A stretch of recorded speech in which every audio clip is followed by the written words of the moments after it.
Mr. Silent Channel. Please don't skip the ads, at paki-like naman, share at subscribe mo na rin, salamat. Chapter 2081 Hindi kita tretuhin ng masama.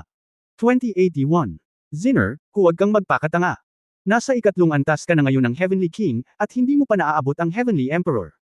Kahit na maabot mo ang Heavenly Emperor, hindi mo mapipigilan ang mga ninuno ni Zishuan.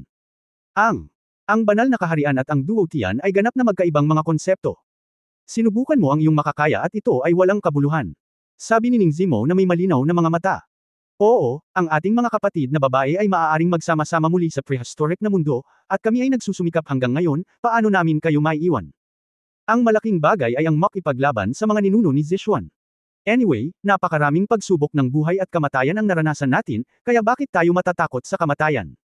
Matatag din na sabi ni Nayen Rujao. Nang marinig ito ni Elder K, kinamot niya ang kanyang uban, hoy. Sinabi ninyo iyan, natural na mananatili ako sa piling ko bilang isang matandang buto. May utang na loob sa Panginoong Espada ng Diyos noon ng maraming pagmamahal, at salamat sa pagtitiwala ni Misu, ang kakayahang pumailang lang sa mundong ito ay lubos na kasiya siya. Mayroon akong obligasyon at panata na dalhin ang lahat ng mga halimaw at labanan hanggang sa wakas. Si Xiao Zinner ay sumimangot, ang kanyang mga mata ay puno ng emosyon, ngunit siya ay medyo naiinis, kayo.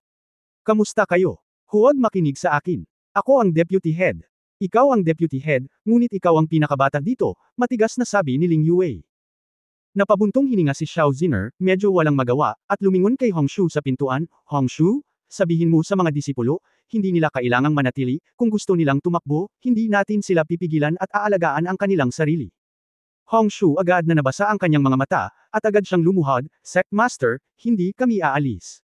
Kung hindi dahil sa pag-ampon kay Sect Master Xiaoru at ilang elder, tayong mga mortal ay hindi magkakaroon ng pagkakataong maglinang. Tayong magkapatid, kahit kaya natin paglaki ko, natatakot ako na ako ay naging kaldero ng mga masasamang monghe na iyon. Mas mabuti pang mamatay. Ang Red Lotus Gate ay ang aming tahanan. Gusto naming mabuhay at mamatay kasama ng Red Lotus Gate. Tila may narinig siyang mga salita mula sa labas. Ang mga babaeng disipulo tulad ni na Hong Ying at Hong Mian ay sunod-sunod na tumakbo, lumuhad at nagpahayag ng kanilang ayaw na umalis.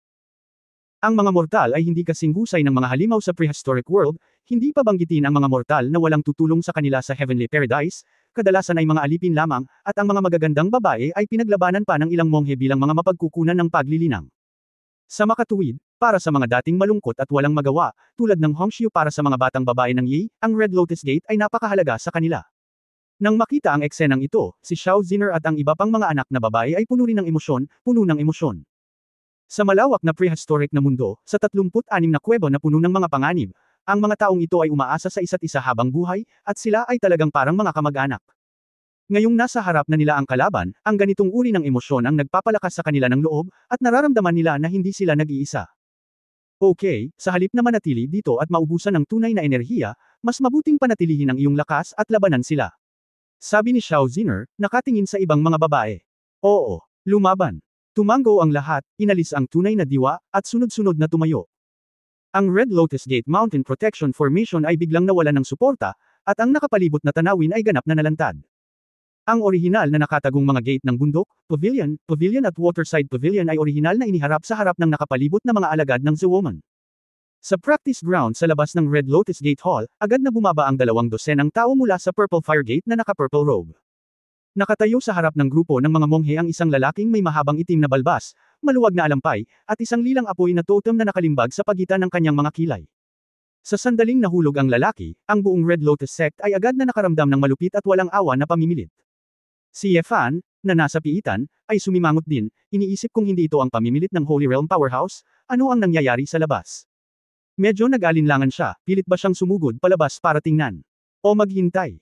Kung walang panganib, at kung pipilitin mong lumabas, magdudulot ba ito ng ilang hindi pagkakaunawaan? Marahil dahil masyado siyang nag-aalala tungkol sa pag-uulit sa mga babae, medyo nahiya si Yefan. Tinapik ni Yefan ang kanyang noo, ngunit kung talagang nagmamalasakit siya, siya ay nasa gulo. Kung ikukumpara sa sanhi ng hindi pagkakaunawaan, mas mahalaga ang kaligtasan ng mga kababaihan, kaya maaari lang muna tayong sumugod. At the same time, sa training ground. Guro, tila ang mga babaeng ito mula sa Red Lotus Sect ay natigilan sa iyong suntok, at binawi nila ang mahusay na porma sayon upang salubungin si Master. Isang disipulo ng cultivation base ng Heavenly King ang nambobola. Malungkot ang mga mata ni Ancestor Zishuan, ang iyong kuya, at ang ikatlo at ikaapat, lahat ay namatay dito. Ang Red Lotus Gate na ito ay talagang kakaiba. Hindi siya direktang umatake, ngunit sinubukan niyang umatake sa labas. Nag-aalala lang sa nangyayari. Kung may mga talagang makapangyarihang masters na namamahala, ang mga ninuno ni Zishuan ay makakakilos din kapag nagkataon. Ngunit ngayon ay maingat niyang napagtanto ito, at nalaman na walang aura ng isang banal na kapangyarihan ng kaharian. Maaaring bumalik na ang Red Lotus Saintess na si Xiaoru. Nag-aalalang tanong ng isang alagad. Kung babalik si Xiaoru, tiyak na siya ang unang tatakbo para labanan ang ninuno na ito, sabi ng ninuno na si Zishuan. Napakatotoo ng mga salita ni Master. Natatakot ako na ang nakatatandang kapatid na lalaki at ang ikatlo at ikaapat na nakatatandang kapatid ay lahat ay may laban sa Red Lotus Sect.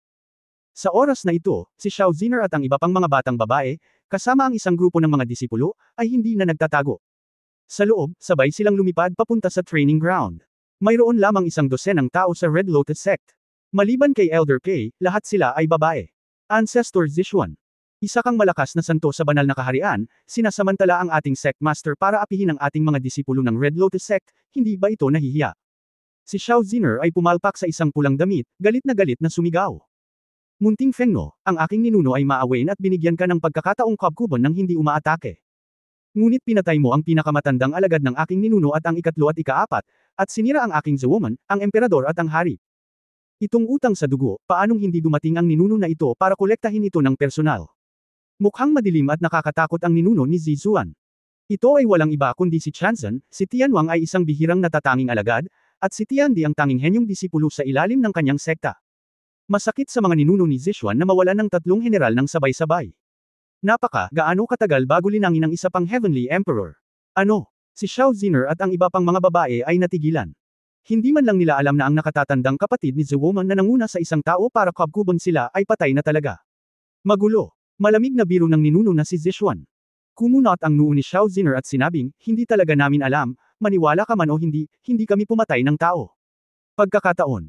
Xiao Fengno, agad mong kunin ang mga taong ito mula sa Red Lotus Sect, lumuhod, at sumuko sa ninunong ito. Ang aking mga ninuno ay mayroon pa ring kaunting gamit sa dugo ng iyong babaeng Phoenix, at maaari kanilang iligtas mula sa pagkamatay. Kailangan mo lang maging training pot ng aking ninuno, at hindi kita pakikitunguhan ng masama. Para sa iyo, ang mga labi ng Red Lotus Sect, ang ninuno na ito ay hindi papatayin silang lahat.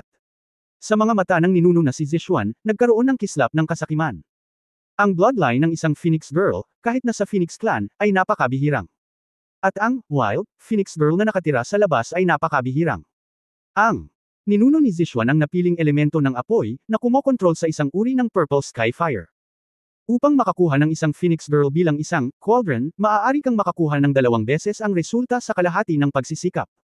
Ito ang dahilan kung bakit, 20 taon pagkatapos umalis ni Xiaoru, hindi na makapaghintay ang ninuno ni Zishuan na salakayin ang Red Lotus Gate. Hindi lamang ang pinagpalang lupain ito, kundi ang mas mahalaga ito ang babae dito. Huwag mo nang isipin iyon. Bago pa makapagsalita si Xiao Ziner, si Ning Zimo, na nasa gilid, ay galit na galit. Kahit mamatay kami, hindi ka namin hahayaang mapahiya. Ninuno Zishuan. Ito ang pinagpalang lupain ng langit, hindi lang ikaw ang nasa banal na kaharian.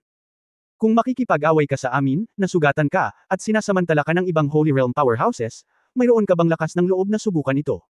Pagbabanta ni Ling Yue. Ziner, huwag kang mag-alala sa kanya, sabay na tayo, 1-1, sabi din ni Nayan Rujiao. Si Xiao Ziner ay medyo nag-alinlangan noong una, maaari ba siyang mag-isa kapalit ng kaligtasan ng ibang mga kapatid na babae?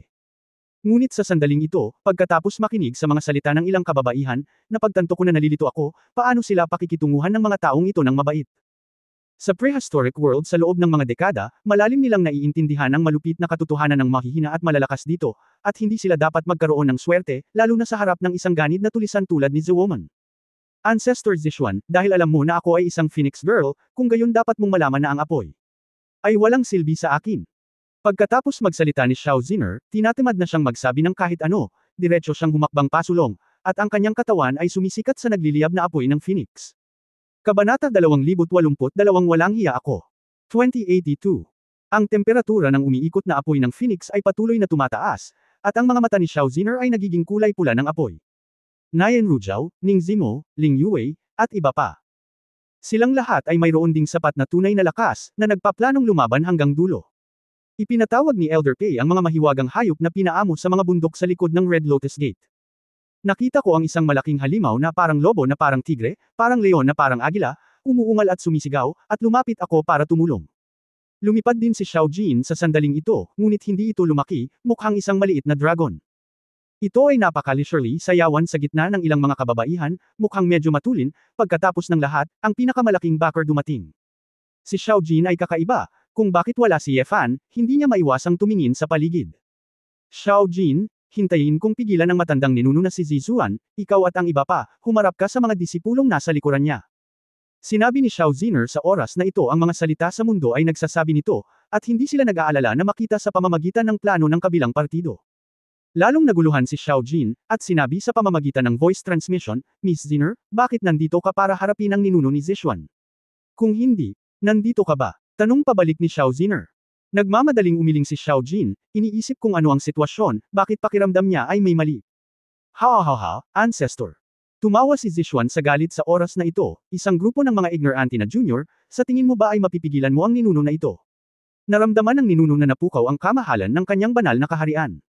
Kalimutan mo ito, pagkatapos ay ipaalam sa iyo, ang agwat sa pagitan ng banal na kaharian at sa iyo. Isang galit na lilang apoy ang sumambulat mula sa mga ninuno ni Zizuan, at ang Purple Skyfire na ito ay naging isang nagninangas na hayop na may mga pangil at kuko. Binuksan ng apoy na hayop ang dagwang bibig nito at iniunat ang dalawang matitibay na kuko ng apoy. Nang makita ang ihip ng hangin, binalot nito ang halos lahat ng larangan ng pagsasanay sa isang iglap. Sa sandaling iyon, naisip ko na lang na ang mga makapangyarihang Red Lotus sect na mga tao at mga halimaw ay lahat ay pinigilan. Sa sobrang takot ng mga halimaw ay agad silang napalingon at napaatras. Kung hindi dahil sa patuloy na paghihimok ni Elder Pei sa mahika ng mga hayop, matagal na silang tumakas. Umuungol. Ang bibig ng lilang apoy ay tumalsik mula sa bibig ng masamang halimaw na ito, tulad ng isang lilang apoy na pumutok sa isang dike, bumubuhos, sinunog ang lahat ng mga tao ng Red Lotus sect. Napagtanto ni Naning Zimo, Nayan Rujao at iba pang kababaihan na ang kanilang tapang lamang ay walang silbi nang makita nila ang lilang apoy ng langit na dumarating sa isang kisap mata. Masyadong malaki ang pagkakaiba. Ang ganitong uri ng pag-atake, hindi nila ito mapigilan. Hindi makatakas. Ang pulang lotus ay nagsusunog ng dugo. Hindi masisira ang pulang lotus phoenix na gininto ang katawan. Naramdaman ni Xiao Ziner ang biglaang pagtaas ng pressure, at ginamit niya ang pinakamataas na kasanayan na maaari niyang makabisado ngayon. Ang kaluluwa ng phoenix ay nagising, at isang gintong ibong phoenix ang bumangon mula sa likod ni Xiao Ziner.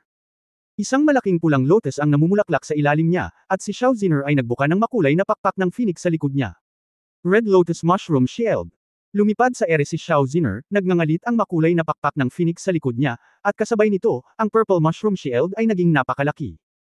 Ang mahabang nakaunat na kalasag, tulad ng isang pares ng mga pakpak ng phoenix, ay hamarang sa lahat ng nasa Red Lotus sect. Ang Purple Skyfire ay nahulog sa Purple Scorpion Shield, na nagdulot ng marahas na impact sound ng rumbling. Ang nakakapasong mataas na temperatura ay nagdulot ng pagkatunaw ng malaking dami ng mabatong lupa na may pambihirang kalidad sa paligid. Si Xiao Ziner ay patuloy na nagbubuga ng apoy ng phoenix sa buong katawan niya. Kahit na siya ay isang Phoenix Girl of Destiny, hindi siya natatakot sa apoy, ngunit sa Celestial Fire na ito, naroon pa rin ang tunay na enerhiya ng isang Holy Realm Powerhouse. Ang mataas na temperatura lamang ay sapat na, at mayroong mabigat na timbang dito. Si Xiao Ziner ay nagpakawala ng isang masakit at nakakapanlulumong sigaw, pakiramdam na siya ay napunit sa buong katawan at malapit ng matabyunan. Ziner, ang puso ng mga batang babae ay nasa kanilang mga lalamunan, hindi makakatulong, at hindi makatakas, ang kanilang mga mata ay puno ng kawalan ng pag-asa. Flashlight. Nakikita ng isang tao ang isang gininto ang talon, tulad ng Milky Way na nakabitin na nakabaligtad, na may momentum ng pagsira sa mga patay at paghila sa bulok, direktang umaatake sa nakakahinga ng apoy na lilang apoy na hayop. Kung paanong dinaig ng tubig sa langit ang apoy ng langit, agad din itong papatayin. Boom! Hindi nahawakan ng Purple Fire Beast ang Golden Waterfall, at bumagsak ito sa isang malungkot na sandali. Sinota. Mapatla ang mukha ni Ancestor Zizuan, agad siyang umatras ng mahigit 10 metro, tumangala, at nabigla at nagalit. Imposible. Pwede ba? Baka ito ay isang Emperor-level sword intent. Sa kabilang panig, sina Xiao Ziner, Ning Zimo, Nayan Rujao, Ling Yuwei, at maging si Elder Pei. Nakita nitong malagintong likido na bumabagsak mula sa langit. Ang nakakatakot na enerhiya ni, parang wala na sa katawan, at excited ang buong katawan. Ang lahat ay biglang nagtaas ng ulo at tumingin sa lalaking nakatayo sa hangin sa gintong lawa, na tila namumukod tangi sa mundo. Nagulat sila, at hindi kapani-paniwala. Hindi mabilang na pag-iisip, pananabik, hindi mauubos na hinaing at hinaing ang bamaha na parang tubig. Ang pag-ibig ay nilalamon ang kamalayan ng lahat ng kababaihan. Ako, nananaginip ba ako? Bulong ni Ning Zimo. Ho, asawa. Partikular na komplikado ang mga mata ni Nayan Rujao, alam niya kung sino iyon, ngunit bakit ganoon ang hitsura niya. Alam kong hindi siya mamamatay. Umiiyak si Ling Yue sa tuwa. Your Excellency Sword God. Talaga ang iyong Lord Sword God. Tuwang-tuwa si Elder Pei, diretsong lumuhad sa lupa, at nagsimulang magbigay pugay kay Ye Fan. Sa pagkakataong ito, si Hong Shu at ang iba pang mga babaeng disipulo ay medyo hindi nakapag-react. Siya, hindi ba siya nasa piitan? Nagtatakang tanong ni Hong Mian. Sino siya? Bakit ang sect leader at ang mga matatanda? Natigilan si Hong Zhu nang makita niya ang hitsura ng ilang babae. Hindi nagmamadali si Ye Fan na pangalagaan ang kaina-hinalang Zewoman crowd doon. Sa oras na ito, ang kanyang kalooban ay lubhang komplikado, at isang gintong likidong espada ang nagdulot sa kanya sa lupa. Kung titignan ng mga pamilyar at magagandang mukha sa kanilang harapan, ang paglipas ng panahon ay walang iniwang bakas sa kanilang mga mukha. Ang idinagdag ay isang mas kaakit-akit na alindog. Ilang buwan lang iyon para sa kanya, ngunit para sa kanila, dekada na iyon. Huminga ng malalim si Ye Fan at tumingin sa mukha ng ilang babae. Oras, parang tumigas. Isang Jiao, Ninger, Weiwei. At, Ziner. Napakurap si Ye Fan, medyo nag-aalala, ngunit masayang ngumiti, bagaman medyo mapagkunwari kung sabihin iyon. Ngunit gusto ko talagang itanong, sa mga taon na ito. Kumusta kayong lahat? Mabahong tao. Umakyat si Xiao Ziner na may luha sa kanyang mga mata at sinipa ang hita ni Ye Fan. Oh! 3 beses na ang pagkakawatak-watek ni Ye Fan sa oras na ito, ngunit natatakot siyang masaktan ang babae, kaya sinasadya niyang hindi ipagtanggol ang sarili, at talagang masakit ang si Pain. Samantalahin na natin at umalis na. Aabutin ng mga dekada kung aalis ka. May mukha ka pang magtanong kung okay lang tayo. Papatayin kita. Papatayin kita. Susunugan kita hanggang sa puntong walang abo. Xiao Ziner hindi sapat ang sipa, at patuloy niyang sinampal si Ye Fan ng marahas, ngunit hindi niya napigil ang umiyak. Si Ye Fan ay masunuri na binugbog, habang nakatingin kay Xiao Ziner, ang mukha na gustong umiyak ngunit pilit na pinipigilan.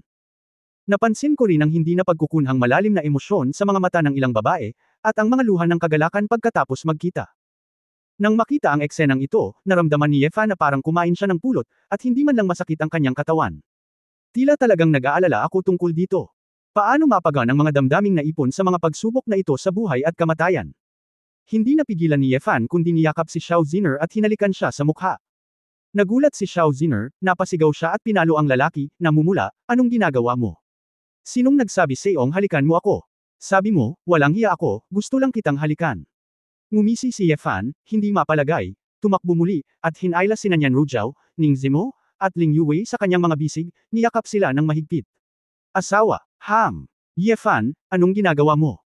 Hindi pinapayagan ang 3 babae para magsalita ng kahit ano, si Ye Fan ay nakadikit sa kanilang mga pisngi at hinalikan ng ilang beses sa kanilang mapupulang labi. Dahil sa eksenang ito, namula ang mga babaeng disipulo gaya ni Hong Xiu at nahiya pa silang manood.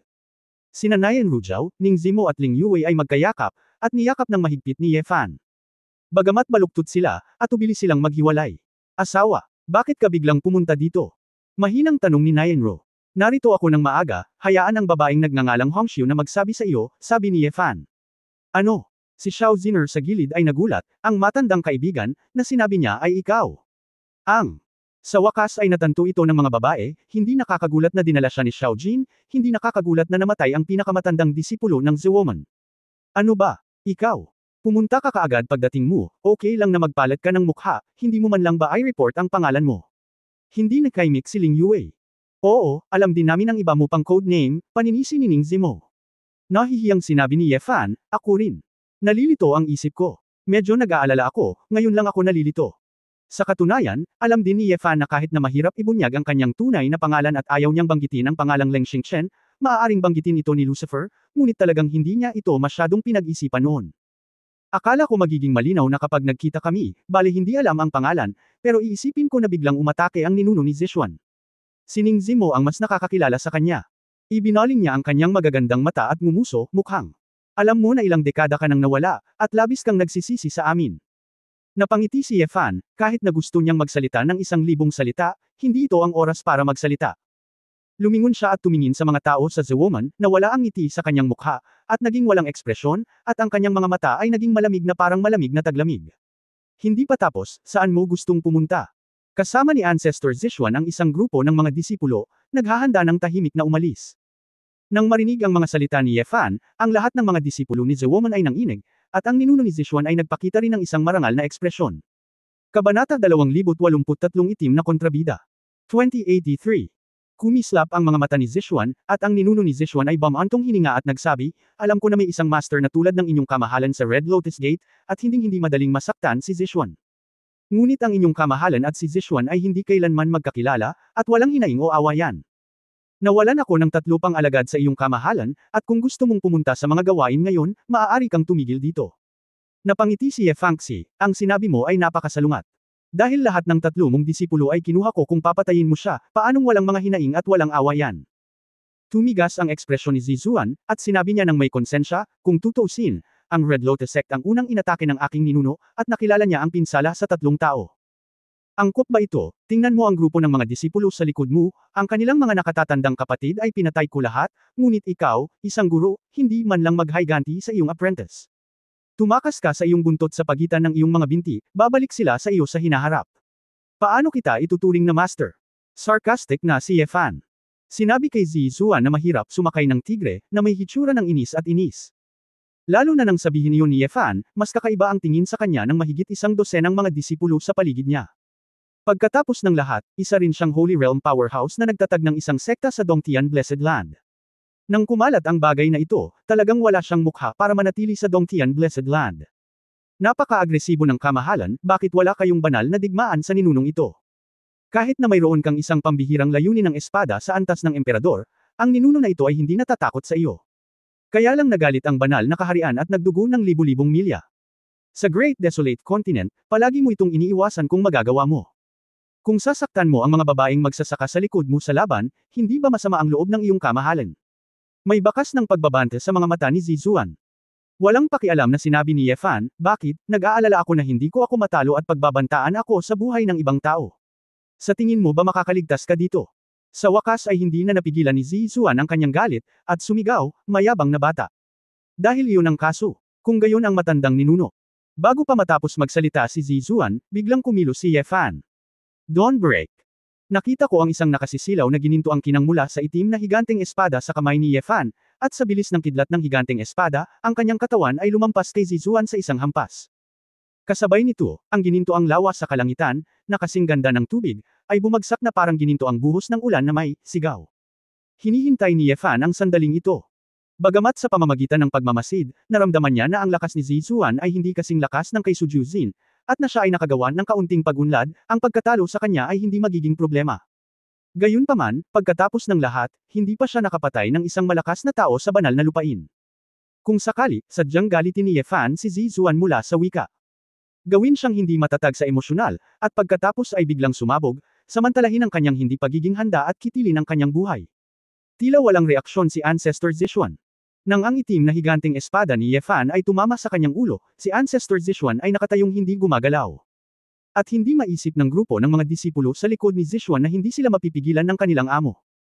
Sa sandaling ang kabutihan sa langit ay nahulog na parang tubig, ang lahat ng mga disipulo ni The Woman, na kampante lang, ay agad na nataranta at tumakas. Ang kanilang cultivation base ay hindi kayang pigilan ang liquid sword intent. Nang bumagsak sa kanila ang isang patak ng liquid sword intent, ito ay parang isang high temperature na likidong metal na libu-libong degree, na direktang, bumagsak, sa kanilang tunay na kakanyahan at laman.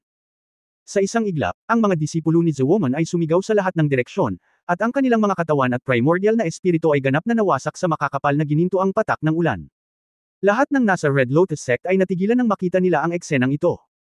Ang magagandang mata ni Xiao Ziner ay puno ng kinang, ngunit medyo hindi nasisiyahan. Pagkatapos ng maraming taon, kapag nagkita kaming muli, ang lalaki ay napakalakas na kaya niyang patayin ang banal na kaharian sa ilang segundo. How the hell did it? Sina Ning Zimo, Nayan Rujao, at Ling Yue ay puno ng kagalakan. Simula nang umalis si Ye Fan, umaasa na sila sa kanilang mga ngipin para suportahan ang kanilang sarili. Kahit na ayaw nilang umasa palagi sa mga lalaki, talagang namimiss nila ang pakiramdam na protektado sila ng mga lalaki. Ang iyong kamahalan na Sword God, gaya ng inaasahan sa kanyang kamahalan na Sword God. Ngumisi si Elder Pei at napaluha. Ang mga babaeng disipulo tulad ni Hongxiu ay namutla sa kanilang magagandang mukha, na parang wala na sa kanilang katawan. Sa pag-aakalang ngayon pa lang, kinugkob pa nila ang lalaking ito at ikinulong sa piitan. Ilang babaeng disipulo ang nagsimulang nanlamig sa kanilang mga buto. Lahat ng nasa Red Lotus Sect, na nanunood sa buong hukbo ng Zhuo Sect na nawasak, ay inakala na ang labanan ay natapos sa isang kisap mata. Gayunpaman, nalaman ni Ye Fan na may mali. Ang presyon ng mga ninuno ni Zishuan ay hindi ganap na nawala. Lumingon siya at nakita niya ang bangkay ng ninuno na si Zishuan na kanina patahimik, nanlalaki ang mga mata sa galit. Hindi maganda. Umatras ang lahat. Walang pakialam si Ye Fan na magpaliwanag sa mga babae, itinaas ang kanyang kamay para tumawag ng libu-libong lumilipad na espada. Magaan na nakatiklop na espada at kalasag. Ang dalawang espada at kalasag ang nakatayo sa harap ni Ye Fan at ng mga babae. Hindi lang iyon, maraming likidong isip din ang nagtipon upang subukang balutin ang bangkay ng ninuno ni Zishuan. Ngunit bago natapos ang Sword Intent Gathering, direktang sumabog ang ninuno na si Zishuan. Boom! Isang violet hanggang itim na marahas na Holy Realm na napakalakas na Skyfire, tulad ng isang blockbuster, direktang nagpasabog. Ang epekto ng nagngangalit na Dagundong ay halos gumuho ang espada at kalasag ni Ye Fan. Kung hindi nag-react si Ye Fan sa oras, tiyak na nasugatan siya. Damn it! Paano nagawa ng matandang ito? Sa ilalim mismo ng kanyang ilong, paano siya mag-iwan ng bombang peke? Tumingin si Ye Fan sa langit, nilock ang posisyon ng ninuno ni Zishuan, at sinabing, huwag kang kumilos, papatayin ko siya. Ang dalawang espada at kalasag ay naging mga pakpak ng espada na kasing laki ng dragon, at lumipad si Ye Fan sa hangin. Siya ay may kalamangan sa bilis at hindi natatakot sa Zishuan na tumakas. Nagulat si Xiao Ziner sa pagsabog, nag-isip ng kung ano, humakbang siya pasulong at sumigaw, Ye Fan. Sinabi noon ni Ancestor Xiaoru na si Zizuan ay may sagradong bagay upang protektahan ang kanyang sarili, marahil ito ay may kaugnayan sa sagradong bagay. Bagay. Pinaikit ni Ye Fan ang kanyang mga mata, iniisip ang ninuno na si Tianbao mula sa sinaunang mundo ng mga engkanto.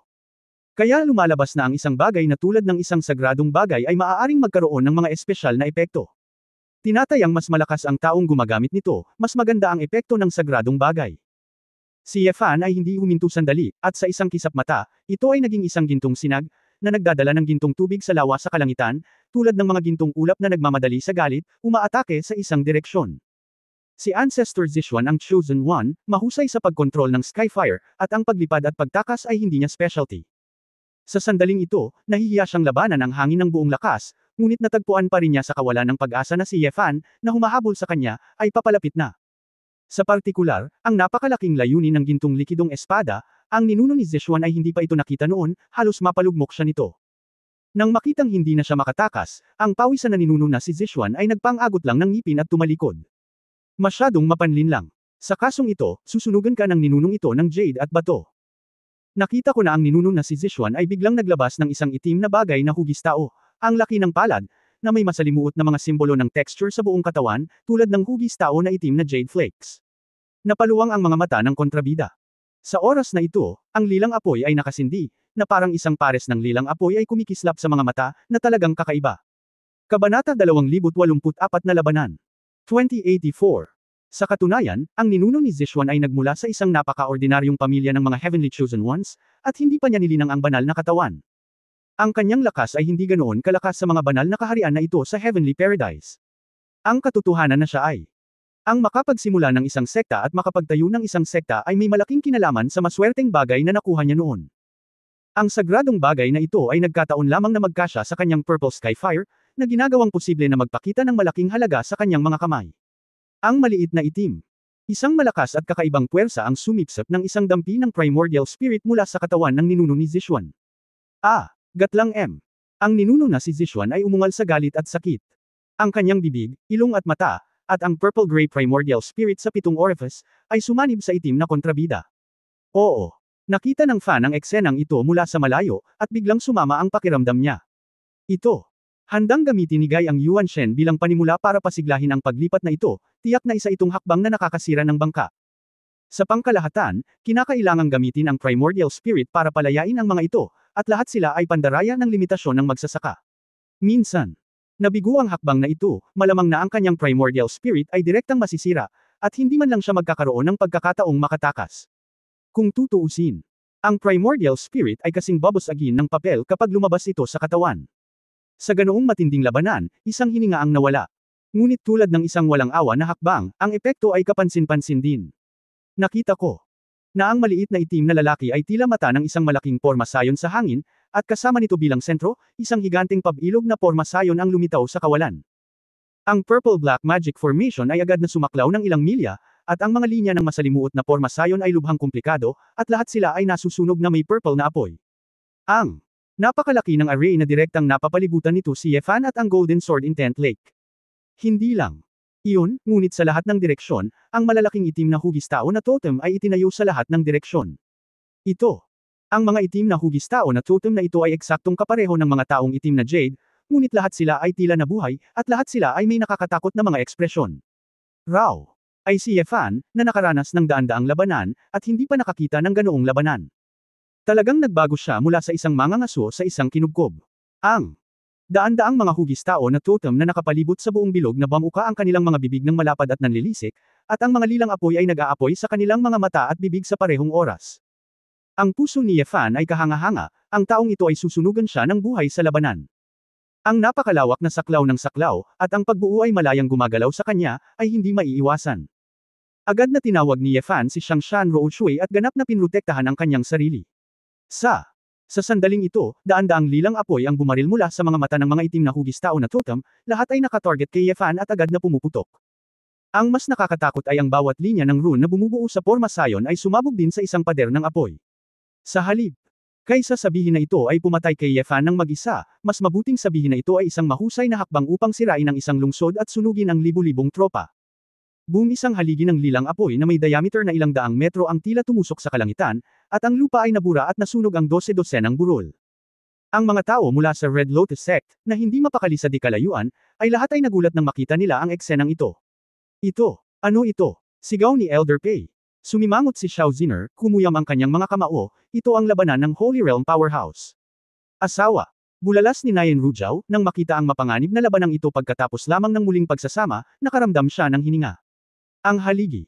Isang malaking itim na saging na lupa. Ha. Umalangaw-ngaw sa hangin ang galit na tawa ni Ancestor Zishuan, ganito mo na ganito ang ninuno na ito. Sa kalagitnaan ng mga salita, biglang nagsalita ang ninuno ni Zishuan. Dahil lamang sa isang nakakasilaw na gintong liwanag na lugar, pagkatapos mawala ang lilang apoy, ito ay lumitaw. Ikaw, ang primordial spirit ng ninuno ni Zishuan ay gumawa ng takot na boses, paano ito posible? Oo, huminga ng malalim si Fan. Ang paglipat na ngayon ay aktwal na natupok ang karamihan sa kanyang layunin ng likidong espada. Sakto, medyo nakakatakot. Kung hindi dahil sa kanyang superior na kabutihan, bilang isang Emperor-level liquid sword intent, ang kalidad ay mas mataas kaysa sa purple na apoy na ito, marahil ito ay talagang mahirap hawakan. Upang ilagay ito. Franka, kung mas malakas ang cultivation base ni Zizuan, hindi niya ito mapipigilan. Pambihira talaga ang sagradong bagay, hindi ko talaga alam kung ano ang pinanggalingan. Damn! Napagtanto ni Ancestor Zishuan na hindi maganda ang sitwasyon, at muli niyang hinimok ang kanyang primordial spirit, na nagnanais na ilabas ang ultimate move sa pangalawang pagkakataon. Nakikita na ang itim na kontrabida ay muling nagliliyab sa lilang apoy, ayaw na siyang bigyan ni Yefan ng isa pang pagkakataon. Ang kabutihan ay naglaho tulad ng tubig, at ang tunay na layunin ng espada ay muling nagbago. Ayaw niyang dumpensa, this time naman para umatake. Ang katawan ng espada. Lumitaw ang napakalaking Golden Sword God Phantom, ngunit mabilis itong lumiit, pamatong sa katawan ni Yefan. Matapos bumuti ang kanyang physical fitness, ginamit muli ni Yefan ang Sword God Hegemony Body, na halatang mas madali. Dugo, tendons, muscles, internal organs, parang na-inject lahat ng mga super stimulant, lahat sila ay naglalabas ng energy na galit na galit. Ang gininto ang liwanag sa isang pares ng mga mata ay tila tumagos sa kalangitan, at ang lakas ng buong katawan ay bumuhos na parang tubig. Ang itim na higanting espada sa mga kamay ni Yefan, bago tuluyang makaatake ang ninuno na si Zishuan, inihampas niya ito ng espada pagkatapos ng layo na daan-daang metro. Ang malalim na tunog ng huni ng espada na tumatama sa kalangitan. Daan-daang metro ang haba ng kalsada, at mayroong isang malaking golden lightsaber na 12-dosenang metro ang lapad. Para itong Diyos na may hawak na espada at naglalaslas, pinupunit ang langit at nilalamon ang posisyon ng ninuno ni Zishuan. Nang makita ng mga tao sa Red Lotus Sect sa di kalayuan ng espadang ito, lahat sila ay natakot, at hindi sila makapagsalita. Kung sinabing ang Purple Fire Pillar ng ninuno na si Zishuan ay nagbigay sa kanila ng oras upang mag-react, kung gayon ang espada ni Yefan ay talagang mahirap bantayan. Bago ang primordial spirit ng ninuno ni Zishuan. Maaaring bumalik sa pisikal na katawan, ang buong pisikal na katawan at primordial na espiritu ay nawala lahat sa layunin ng espada. Parating na ang simoy ng hangin, at tahimik ang langit, maliban sa nasusunog na kagubatan sa lupa, na parang walang nangyari. Inangat ni Yefan ang Sword God Hegemony Body at bumalik sa normal. Ang figure. Hawak ito sa kanyang kamay, nalaman ni Yefan na ang espiritual na imprint ni Ancestor Zishuan ay wala na dito. Tila ang bagay na ito ay hindi exclusive sa isang tao. Kahit ngayon lang siya nagdusa sa espada, hindi pa ito nasira. Ang sagradong artifact na ito ay mas makapangyarihan kaysa sa gintong ingot na nakita niya sa simula. Sinubukan ni Ye Fan na ilipat ito gamit ang kanyang layunin sa espada. Ang kakaiba ay walang tugon mula sa bagay na ito. Pwede ba na mayroong isang espesyal na paraan upang gamitin ang bagay na ito? Asawa, ayos ka lang ba? Ang mga batang babae ay lumipad sa kagalakan sa oras na ito, at sila ay hinalinhan nang makita ang lalaki na ligtas at maayos. Oo. Lumingon si Fan at tumingin sa mga konfidante na sobrang nag-aalala sa kanya. Matapos huminga ng malalim na may kasamang emosyon. Kabanata 2085. Ano ang alam nito? Ang mga batang babae noong 2085 ay wala lang ngayon. Nang marinig nila ang mga salita ng lalaki, naalala nila ang tahimik na paghihintay sa nakalipas na ilang dekada, ang mga pagtaas at pagbaba, at ang kanilang mga mata ay namumula. Matagal na tahimik ang hangin. Karamihan sa mga disipulo ng Red Lotus sect sa likod ay labis na naguguluhan at hindi alam kung ano ang nangyayari, ngunit si Elder K, na nakakaalam nito, ay umiling na may buntong hininga. Pagkaraan ng ilang sandali, sinipsip pa rin ni Ning Zemo ang kanyang ilong at nakangiting sinabi, paano mo masasabing 100 taong gulang ka na, huwag kang manhid, at bata ka pa. Pagkatapos ay humagalpak ng tawa ang mga babae. Sinabi ni Ling Yue, tama. Noong umalis ka, kami ay malalaking babae pa rin sa aming 20s, at kami ay matandang babae na naghihintay sa iyo. Huwag mong banggitin ang edad mo, medyo umungol si Nayan Rujiao. Hindi napigilan ni Ye Fan ang matawa. Umakyat siya para yakapin si Nayan Rujiao at hinalikan ito sa mukha, tama, huwag mo nang banggitin ang edad, maiyak tayo kapag nakita natin siya. Asawa. Nahihiyang tawag ni Nayan Rujiao, nakasandal ang ulo sa mga bisig ng lalaki, ang kanyang malalim na pag-iisip at emosyon ay mararamdaman mula sa tawag. Hoy! Jiao, masyado kang walang gulugod. Ilang dekada nang hindi nabalitaan ang lalaking ito. Napaka-irresponsible niya. Pagbalik niya, yayakapin mo siya. Sabi ni Xiao Ziner na nakabusangot ang bibig. Walang pakialam si Nayan Rujiao dito, mapayapang ngumiti siya na may nasisiyahang mukha. Sa totoo lang, matagal na siyang nag-iisa sa bakanteng boudoir, kaya mas nakayanan niya ang panahong ito ng paghihiwalay. Basta babalik ang lalaki, masaya siya at hindi na masyadong iniisip. Xiao Jin, patayin ang apoy sa ibaba, bumalik tayo sa Red Lotus Gate, sabi ni Ning Zemo. Ang maliit na Jin ay nanunood ng reunion na naglalaro, at pagkatapos makinig sa mga salita, lumipad siya sa nasusunog na kagubatan sa ibaba. Nakita ko na ang katawan ni Xiao Jin ay patuloy na lumalaki, na naging higit sa 100 metro ang haba. Matapos umikot ang katawan ng asul na gintong Flood Dragon, isang malaking bilang ng mga ulap ng ulan ang nagtipon at mabilis na umulan. Kasabay nito, iniluwa ni Xiao Jin ang ambon ng yelo at singaw ng tubig, na napatay ang mas malaking apoy. Nagtataka si Ye Fan, gaano katagal naging dragon ang matako na ahas na ito. Lumago na ba siya? Nakaligtas din si Xiao Jin sa parusa matapos maging dragon. Mahigit 20 taon na siya rito, mas maaga ng kaunti kay Elder K. Sabi ni Rujiao. Sinulyapan ni Ye Fan ang nakatatandang K sa likod niya, Elder K Hua mula sa pangkat ng Beishuan, okay lang, talagang nagtagumpay ka sa paglampas sa kalamidad. Matapos ang pagkamatay ng ninuno na si Xuanhai ng Beishuan sect at ang pinunong si Loxia, si Pei Hua ay palaging namumuno sa Beishuan sect. Naalala ni Ye Fan ang taong ito. Sinilip niya si Xiao Jin at gusto niyang kunin ito bilang kanyang halimaw, ngunit masunurin siyang kinuha. Pagkalipas ng maraming taon, naaalala pa rin ng inyong kamahalan na Sword God ang maliliit na tao tulad ni Pei Hua. Si Pei Hua ay nambobola. Humakbang pasulong si Elder Pei at tuwang-tuwang ikinulong ang kanyang mga kamay. Medyo nahihiyang ngumiti si Ye Fan, para sa iyo, mahigit kalahating siglo na ang nakalipas, ngunit sa totoo lang. Naramdaman ko lang na 3 buwan na akong noalay sa iyo. Ano? Nagulat na sabi ni Ling Yue, ito ang ano ang ibig mong sabihin.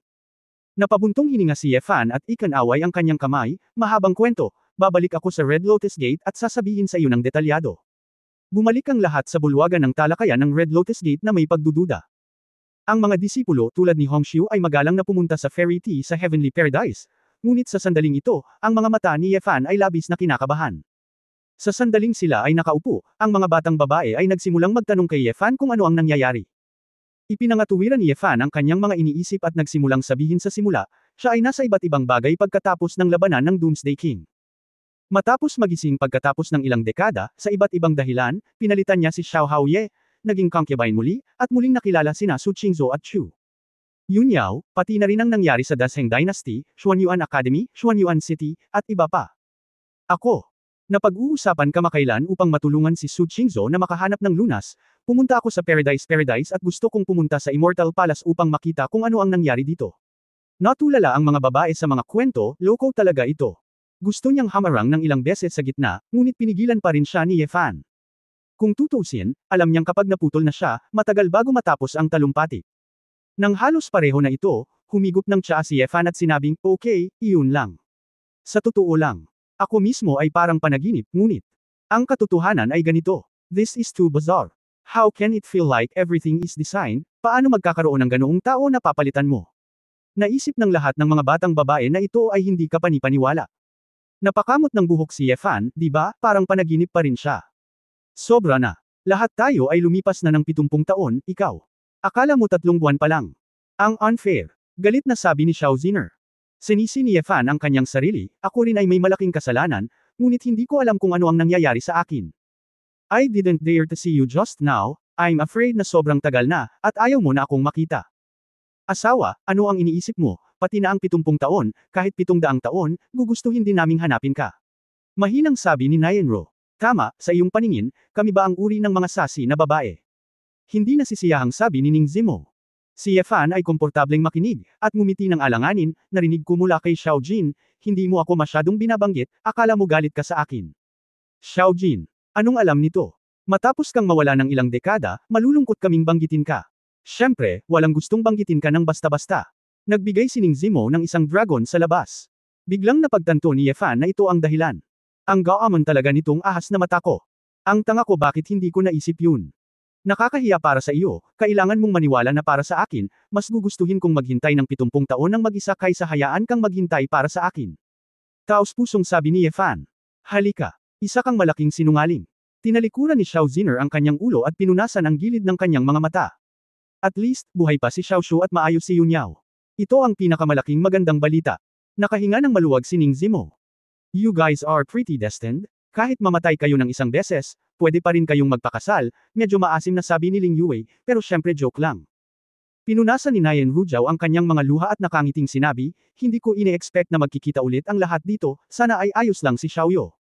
Kakaiba ang duwende ni Xiaoyo, kaya siguradong magiging maayos siya. Pagkatapos nating magsama-sama muli, maaari nating puntahan siya, sabi ni Ning Zimo. Napabuntong hininga si Yefan sa kanyang puso na talagang nag-aalala siya kay Shilanyo, ngunit palagi siyang nawalan ng kontrol, kaya umaasa na lamang siya na mapoprotektahan ng babaeng ito ang kanyang sarili. Gayunpaman, mayroon siyang tiyak na pakiramdam na si Shilanyo ay isa pa ring cultivator anuman ang mangyari, at mas malakas kaysa sa buhay ni Chu Yunyao. Tiyak na hindi siya malalagay sa panganib sa kanyang buhay, ngunit malamang na nakatagpo siya ng ilang espesyal na pagkakataon pagkatapos na dumating sa mundong ito. Inangat ni Yefan ang kanyang ulo at sinabing, malapit na akong matapos, oras na para pag-usapan ang iyong sitwasyon. Mula kay Yunyao, alam ko lang ang sitwasyon ng mundo 20 taon pagkatapos kong umalis. Ano ang mangyayari pagkatapos nito? Logically speaking, you guys hindi dapat ganoon kabilis ang pag-improve ng cultivation mo, hindi yun. Wala kang talento, ngunit marami sa mga nasa lupa na nasa kaharian ng langit ay daan-daang libong taong gulang, at hindi nila nalampasan ang kaparusahan. Paano mo nakilala si Xiao Ru, hindi mo ba narinig na ang pambansang guro ng Dasheng ay si Yunyao? Hindi mo ba naisip ang lumabas? Chapter 2086 Hindi ako mahilig mag-aral simula bata pa ako. 2086. Nagkatinginan ng mga babae ng may pagkadismaya, at sa wakas ay sinabi ni Ling Yue, pag-usapan natin ito, pagkatapos ng lahat, kami ni Zimo ang huling dumating. Tila kailangan ding gunitain ni Ling Yue, pagkatapos ng lahat, mahigit 20 taon na sila sa mundong ito. Ito ay lumabas na pagkatapos na mawala sina Chu Yunyao at Shilanyo nang hindi sinasadya, ang kapaligiran sa Earth ay muling sumailalim sa malalaking pagbabago. Yaong mga nolipol na dayuhan na mananakop, iyon ay, ang matinding material na sibilisasyon, ang, mga bangkay, na kanilang iniwan sa lupa ay nagsimulang maglabas ng, Reiki, ng tuloy-tuloy. Natuklasan ng mga magsasaka sa Earth na ang mga taong ito ay walang iba kundi ang mga prehistoric stone essences na may mataas na konsentrasyon. Orihinal na dahil sa mahusay na paggalaw ng Doomsday King, maraming espiritual na enerhiya ang naibalik sa lupa, at sa pagkakataong ito ay tumaas ito ng ilang antas. Patuloy silang naglalabas ng espiritual na enerhiya, na ginagawang ganap na nakabawi ang sibilisasyon ng paglilinang ng buong daigdig, at itinulak pa nga ito sa tugatog. Ang lahat ng uri ng mga kakaibang bulaklak at halaman, mga bihirang hayop, ay patuloy na umuusbong. At gamit ang masaganang espiritual na enerhiyang ito, hanggat ang mga magsasaka ay may sapat na talento, madalas silang makakarating ng 1,000 milya sa isang araw. Actually ilang taon matapos mawala sina Yunyao at Xiaoyu, ang mga kapatid natin, pati na ang iyong mga kapatid na Inferno, halos lahat sila ay nakarating na sa kaharian ng immortalidad at tagumpay. Pagkaraan ng maraming taon, lahat sila ay naghihintay sa langit. Parusa, paano mo planong makaligtas sa parusa? Una, ito ay dahil sa mga mahalagang ehersisyo na iyong naiwan, at pangalawa, mayroon kaming tulong ni Angel upang maiwasan ang maraming mga ditor. At walang gaanong mga tao na nakaligtas sa mundo noong panahong iyon, inferno ito rin ang ubod ng muling pagtatayo ng sibilisasyon, pagtulong sa pagbuo ng isang pandaigdigang alyansa. Hiram din sa amin ang liwanag mo, Sword God at Shinzo, at lahat ng magagandang mapagkukunan ng pagsasanay, malugod kaming tanggapin silang lahat. Pagkatapos ng lahat, ang iniisip namin ay paano pagbutihin ang iyong paglilinang sa lalong madaling panahon, kung paano ka mahahanap sa isang mataas na eroplano, sabi ni Ling Yue. Idinagdag ni Ning Zimo, gayon din, ginamit ni Azazel ang bangkay, ng dayuhan na halimaw bilang isang materyal upang lumikha ng maraming espiritual na kasangkapan upang protektahan ang kanyang sarili sa pamamagitan ng pagsasama-sama ng ilang mga pamamaraan ng pagpipino na iniwan ng sinaunang daigdig ng espiritu ng diwata. Ginamit din ni Wei ang mga pamamaraan ng Kimon na iniwan ng martial god upang palakasin ang mga espiritual na kagamitang ito. Sa katunayan, ang kaalaman na ipinasa ng martial god ay nakatulong sa amin ng malaki sa pagsasanay. Ang mga kayamanang iyon, nang tumawid tayo sa langit, lumalaban sa maraming pinsala, kung hindi ay malamang natamaan tayo ng kidlat tulad ng mga hindi nakayanan ng maagang parusa. Alam mo rin na ang mga dayuhang halimaw na iyon na puro material ay immune sa espiritual na pag-atake at lubos na lumalaban sa mga elemento. Mahusay na kaligtasan sa sakit. Kaya ang kanilang mga bangkay ay maaaring harapin ang Yin Thunder ng mahusay. Kahit na ang Yang Thunder ay talagang napaka-epektibo. I guess, if there are other practitioners in the future, if there are those treasures, hindi dapat masyadong mahirap. Kaya, iniisip natin na dapat ay maraming mga monghe sa lupa na dumating sa prehistoric world. Ito ay sadyang napakalaki ng prehistoric world, at maaaring hindi sila nanggaling sa lugar na ito. Ngunit sa kasamaang palad, ang mga bagay na ito ay hindi magagamit pagkatapos maipasa ang parusa. Kaya kung manatili, hindi pa tapos ang kabanatang ito, pakilipat ang pahina. Kung hindi ay makakatulong ako. Marami sa mundong ito, si Yefan ay nabighani sa narinig, ngunit hindi niya inaasahan na ang mga bangkay na iniwan ng mga alien invader na iyon ay makakatulong pa rin sa pagmamay-ari ng mga kapatid. Kung gayon. Kaya, ang aking ina, sina Sally Ye, Shuer, Yuner, Ying-Ying, Lingshan, ang Panday, ang palpak na multo, Lao Xi, at Angel at Ayer. Oo. Nasaan ang anak ko? Nasaan ang aking Tuan Chun? Kamusta na si Tuan Chun? At ang aking Fat Tiger, hindi na makapaghintay si Yefan na magtanong. Asawa, huwag kang mag-alala, napakaraming tao ang hindi makakatapos ng pagsasalita ng sabay-sabay, sasabihin sa iyo ni Weiwei ng detalyado. Nakangiting pangungumbinsi ni Nayen Rujiao. Humigop ng tsaa si Ling Yue, itinikom ang kanyang mga labi at ngumiti, bago nagpatuloy sa pagsasalita tungkol sa sitwasyon ng lahat.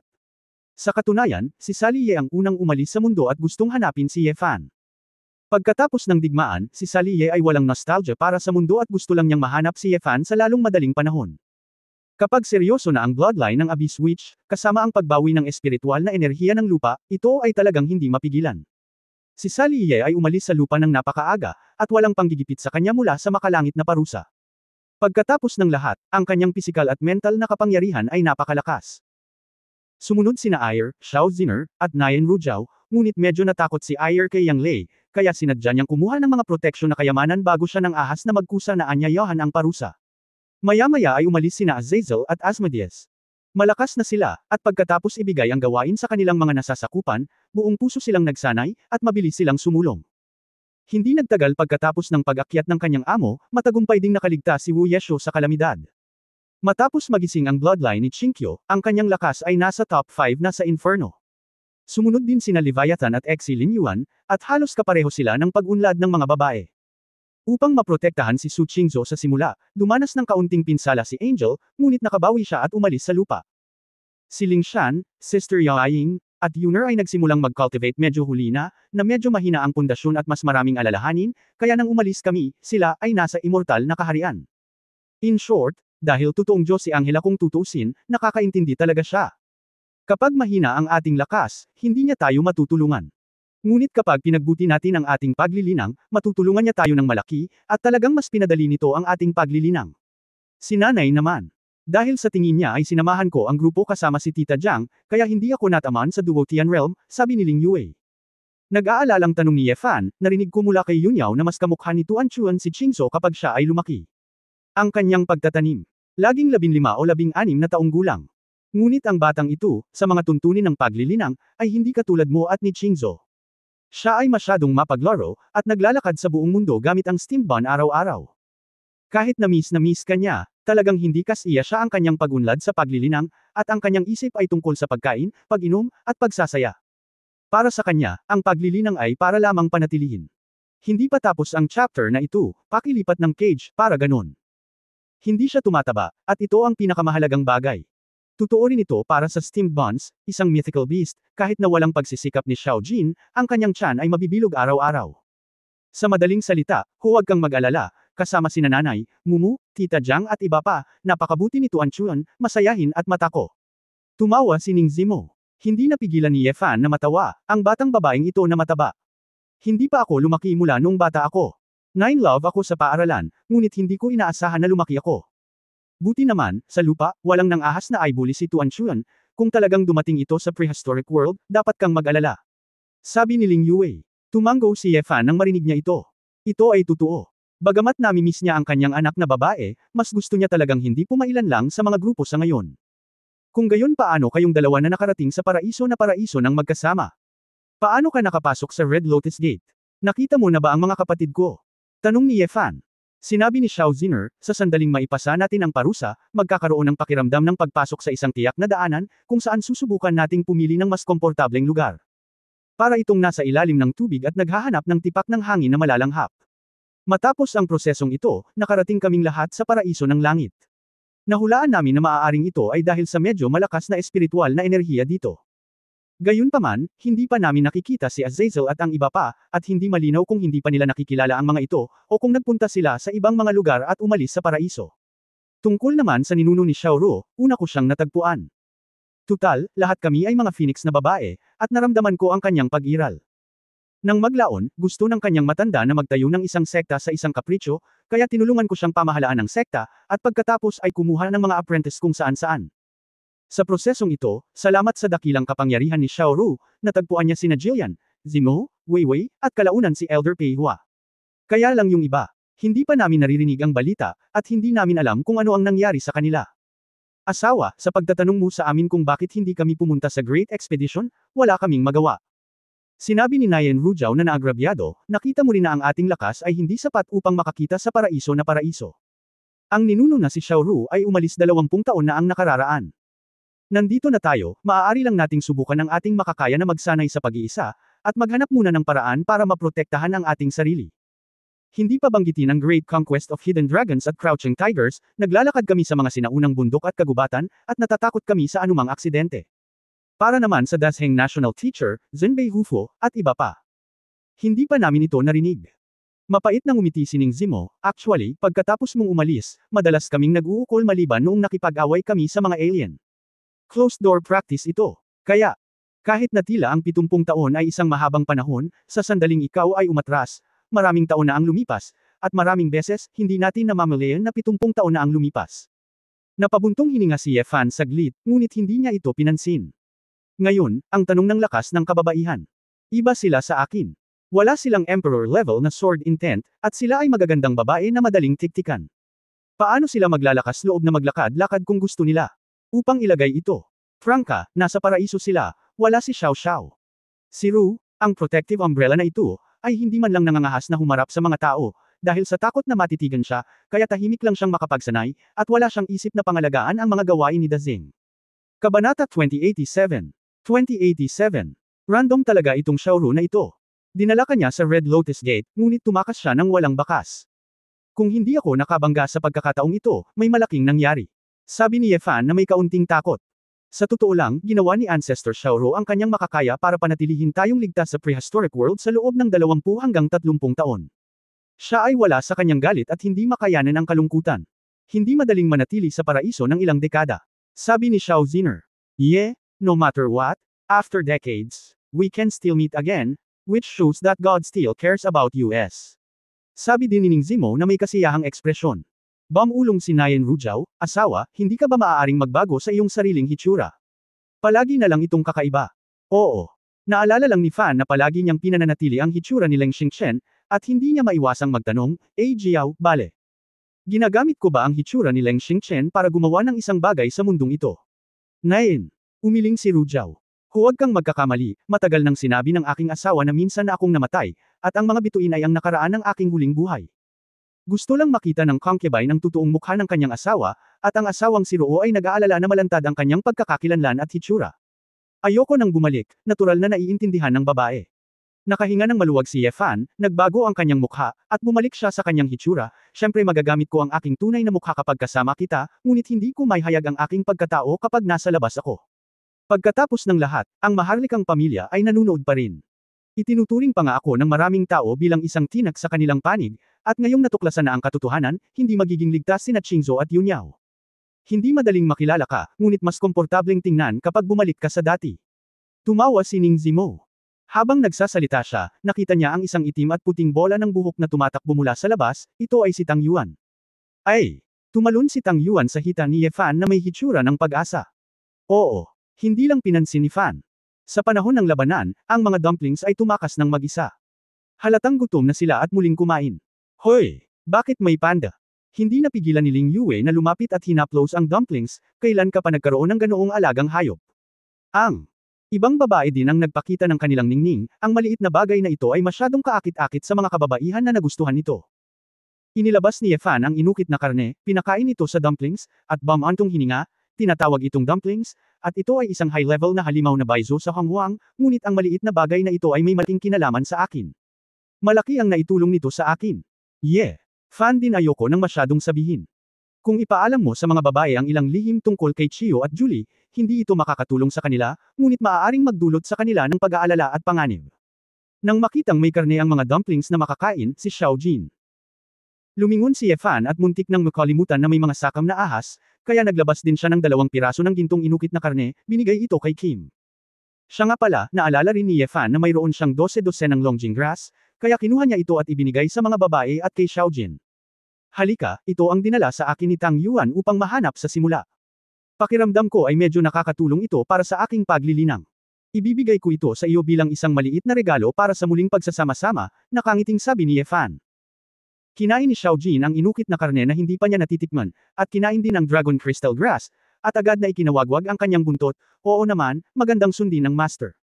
Ang pagkain mo, ang pambabala ng kung fu ay mas mabilis kaysa sa cultivation level, sabi ni Ye. Tumawa si Fan at nagmura. Hindi inaasahan ni Elder Pei Hua na makakatanggap siya ng Dragon Crystal Grass, at sa sobrang tuwa niya ay halos maluha siya. Pagkatapos ng lahat, ang katayuan ni Ye Fan ay napakasagrado sa mga nagmula sa lupa. Nang makitang bukas palad na ipinadala ni Ye Fan ang karne at longjingkaw, si Tang Yuan Ye. Tinapik-tapik lang ni Fan ang ulo ng bata ng ilang sunod-sunod, ano ba? Nagugutom na kahiga sa lupa at kumakain mag-isa. Parang. Nang makita ni Ling Yue sina Tang Yuan at Xiao Jin, sinabi ni Ling Yue, kung pag-uusapan, hindi ko alam kung si Momo, na pinalaki ni Qingzhou, ay tumaas tulad ni Xiao Jin. Pagkaalis ni Qingzhou, palaging nasa bingyang si Momo. Ni hindi ko nga alam kung anong nangyari dito. Kung alam ni Momo na buhay pa ang ginang, siguradong matutuwa siya. Tutal, dahan-daang bumalik si Momo sa kanyang mga ninuno mula sa Mogo, kaya hindi siya mabilis na umunlad, di ba? Ano man ang mangyari, hindi ka dapat magsanay ng kasing bilis ng Manto, sabi ni Ye Fan. Hindi naman talaga totoo iyon. Kahit na si Manto ay may talento, siya ay tamad tulad ni Tuan Chuan. Hindi mo nakita iyon, kung hindi dahil sa babaeng si Wan Qing na tumutulong sa pag-aalaga dito, tiniis ni Tita Jiang at nanay ang paghagis ng 2 munting ninuno. Umiling si Ning Zimo na may mapait na ngiti. Pagdating kay Ji Wan Qing, naramdaman ni Ye Fan ang init sa kanyang puso. Kung may pagkakataon, kailangan niyang magpasalamat ng mabuti sa dalaga. Nga pala, tungkol kay Wan Qing, hindi ko sinabi sa iyo ng detalyado ngayon. Sa katunayan, mayroon akong nakababatang kapatid na babae sa Zhenbei Hu's mansion, isang batang babae na nagngangalang Ye Wanqing, na kamukhang kamukha ni Wanqing, Ye Sail Road.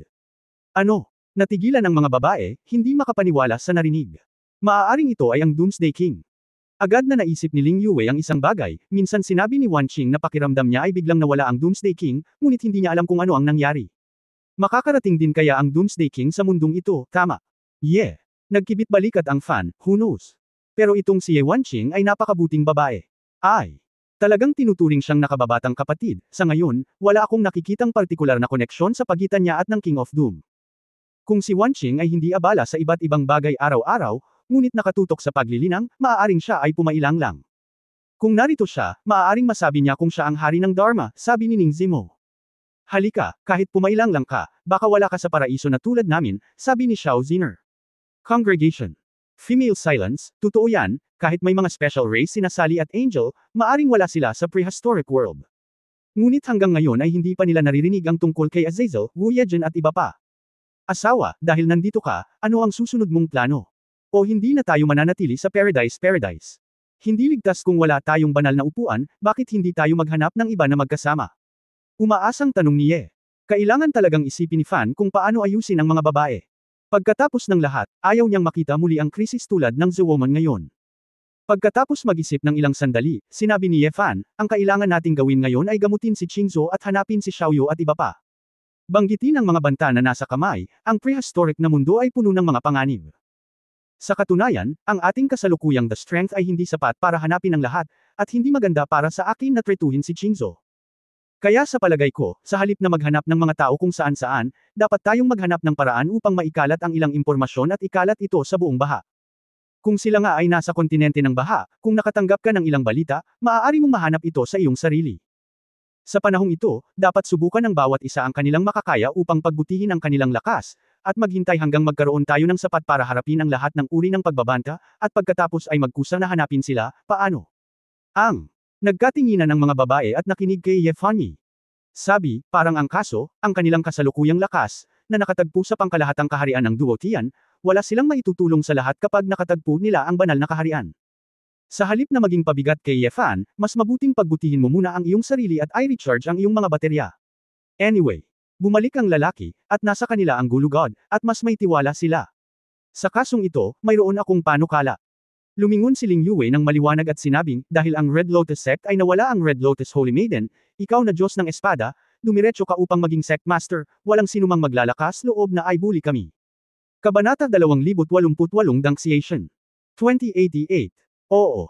Tuwang-tuwang sinabi ni Elder Pei Hua, pinatay lang ng inyong kamahalan na Sword God ang ninuno ni Zishuan ng The Woman, at ngayon ay maaari na niyang kunin ang tuktok ng bundok ng The Woman. Itong Danciation, mula ngayon, ang ating Red Lotus Sect ay ang pangalawang pinakamalaking sekta. Sa lakas ng inyong kamahalan na Sword God, kahit nasa 36 na Cave Heaven at Blessed Land, tiyak na mayroong isang lugar. Nakarinig si Ye Fan ng isang galaw sa kanyang puso, sa huling pagkakataon na narinig niya itong sinabi ni Ye Wei pagkatapos ng mga salitang iyon, at pagkatapos maranasan ang lahat ng uri ng mga bagay, nagkaroon siya ng ideya na magtatag ng sarili niyang kapangyarihan. Ito ay kapakipakinabang para sa mga tao sa paligid mo, para sa paghahanap ng ibang tao, at para sa iyong sariling paglilinang. Kaya lang sa Dasheng, dahil sa kanyang katayuan at kawalan ng lakas ng tao, mas nahihirapan siyang magtayo ng negosyo ng mag-isa. Ngunit sa isang lugar kung saan iginagalang ang powerhouse at ang mga sekta ay patuloy na umuusbong, maaari nitong hayaan siyang ipakita ang kanyang lakas. Tama. Hindi ko naman gustong bumuo ng puwersa sa Dasheng. Ang kuweba na ito ay may mas mahusay na mapagkukunan ng pagtatanim at mas kaunting mga paghihigpit, kaya marahil ito ay mas angkop. Bumulong si Ye Fan, at pagkatapos ay tinanong si Pei Hua, sabi mo ngayon lang, narito si Danciation, tayo ang magiging pangalawang pinakamalaking sekta sa hinaharap. Baka may iba pang malalaking sekta sa kuwebang ito. Oo, ang Danciation ay talagang isang mas maliit na lugar sa pinagpalang lupain ng kuweba, ngunit maaaring tansyahin na mayroon ding kalahati sa kanila. Maraming mga sekta sa lugar ng mundo. Ang Dangxia Valley, kung saan matatagpuan ang mga espiritual na ugat ay inookupahan ng pinakamalaking sekta, ang paksayon ng Dangkyong. Una, sumimangot si Ye Fan, Dansheng. Hindi ba tiyon ang gusto ni Ji Chang'a na matulad sa alchemy master na nagsimula ng kanyang apprenticeship? Nalinang na ni Yao Wei Xian ang banal na katawan, at ito ay isang pinagpalang lugar sa langit, at kahit lahat ng tao sa buong Honghuang ay pinakamahusay sa alchemy, kaya ang pangkat ng Dangkyong ay may libu-libong mga disipulo at napakalakas.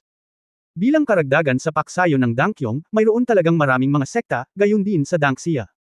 Diyos, ngunit ngayon na mayroon ka ng inyong kamahalan na Sword God, ang ibang mga sekta ay hindi dapat banggitin. Pagkatapos ng lahat, sa kabuuan ng Danciation, tila si Yao Weixian lamang ang negel-inang ng banal na katawan sa kasalukuyan, at ang iba pang malalakas na tao sa banal na kaharian ay nasa yugto pa rin ng sagradong puso, at dapat silang maging katulad ng mga ninuno ni Zishuan, sabi ni Elder Pei Hua. Napapikit si Ye Fan. Nakapikit, marami kang alam, dahil hindi ka masyadong lumalabas. Paano mo nalaman ang mga bagay na ito? Si Elder Pei ay mahusay sa pakikipaglaban sa mga hayop, at madalas siyang nagpapadala ng ilang hindi kaakit-akit na maliliit na halimaw upang magtanong sa paligid. Kahit na ibang sekta o iba't ibang monk market sa Paradise, marami na akong narinig tungkol sa outside world, nakangiting paliwanag ni Nianro. Oo, karamihan sa aming pangunawa sa Honghuang ay mula kay Pei. Tinanong ito ng matanda, sabi din ni Ning Zimo. Tumango si Ye Fan. Pagkatapos ng huling labanan kay Su Huexan, naglaan siya ng oras para magbasa ng ilang libro tungkol sa banal na kaharian. Alam niya na ang unang hakbang sa banal na kaharian ay mula sa kaguluhan sa labas ng sinaunang mundo, ang Sacred Heart ay nanalo ng sinag ng pananaw. Ang Sacred Heart na ito ay isang binhi, at ito ang panimulang punto para sa pag-unlock ng mas mataas na antas ng kapangyarihan. Ang Sacred Heart na nakuha ng lahat ay malapit na nauugnay sa kanilang sariling perception, kaya, ang Sacred Heart ay mayroon ding malakas at mahina, ordinaryo at espesyal, at ang pagkakaiba ay napakalaki. Pagkatapos ng Sagradong Puso, mayroong Eukaristiya, at ang Eukaristiya ay hindi nakakamit sa isang gabi. Tulad ng Sacred Heart, ito ay patuloy na lumalaki at walang limitasyon. Ang mga mahigpit na pamantayan, kung ito ay makatiis sa parusa ng Chaos God ang susi. Ang wakas, ito ay ang banal na espiritu. Ang banal na espiritu ay higit na katulad ng pagbabago sa kalidad ng primordial spirit. Tanging kapag ang primordial spirit ay makatiis sa kapangyarihan ng chaos, maaari itong ituring bilang isang tunay na banal na espiritu. Dapat alam mo yun para sa ang nagsasaka ng langit, kahit na lumilipad ng mataas sa langit at pumasok sa kapangyarihan ng kaguluhan sa kawalan ay mapangwasak, at ito ay patay. Ito ay tulad ng, ang mga mortal ay pumapasok sa espasyo ng walang proteksyon na damit at oxygen. Hindi mabubuhay. Sa prehistoric na mundo, tanging ang mga tunay na nakatapos sa proseso ng pagliko mula sa labas tungo sa loob at pag-abot sa rurok ng banal na espiritu ang maaaring makapasok sa outer space ng mundong ito. Sa makatuwid, ang banal na kaharian ay parang nagsisimula sa isang bagong kasanayan, at ang kapangyarihang kinakaharap nito ay iba sa espiritual na enerhiya at ang tunay na enerhiya. Ito rin ang dahilan kung bakit, sa ilalim ng banal na kaharian, ganap na imposibleng makipagkompetensya sa banal na kaharian. Itinuring ni Yefan na hindi dapat maging problema para sa kanya ang pakikitungo sa kapangyarihan ng Saint Realm sa antas ng banal na katawan, hanggat ang kalaban ay hindi ang may pinakamalakas na kapangyarihang panlaban sa banal na katawan. Gayunpaman, hindi ko pa kailanman nakatagpo ang kaharian ng banal na espiritu, at sa paghusga mula sa karanasan, ang kaharian ng banal na espiritu ay magiging isang kaharian na may partikular na makapangyarihang espiritual na kapangyarihan, na maaaring hindi pabor sa akin.